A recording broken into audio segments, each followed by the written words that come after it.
دیکھیں آپ فرض کریں یہ ہوتا رہتا ہے، یہ لوگ قرآن کی کاپی کو جلا رہے ہیں، یا یہ رسول صلی اللہ علیہ وسلم کے کارٹون بنا رہے ہیں، یا اس طرح کی حرکتیں کر رہے ہیں، رائٹ، یریدون لیطفئوا نور اللہ بافواہہم، رائٹ.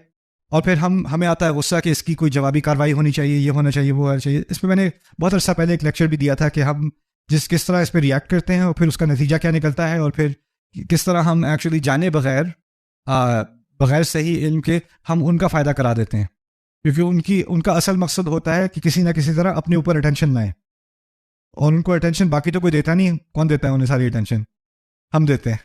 رسول صلی اللہ علیہ وسلم کو مجنون کہا جا رہا ہے، ان کو شاعر کہا جا رہا ہے، انہیں کذاب کہا جا رہا ہے، اور قرآن کہتا ہے یہ کہتے ہیں، یہ کہتے ہیں، یہ کہتے ہیں. جواب میں کیا کرو؟ اعرض عنہم، چھوڑ دو انہیں، تولی عنہم، پیٹ دکھاؤ انہیں.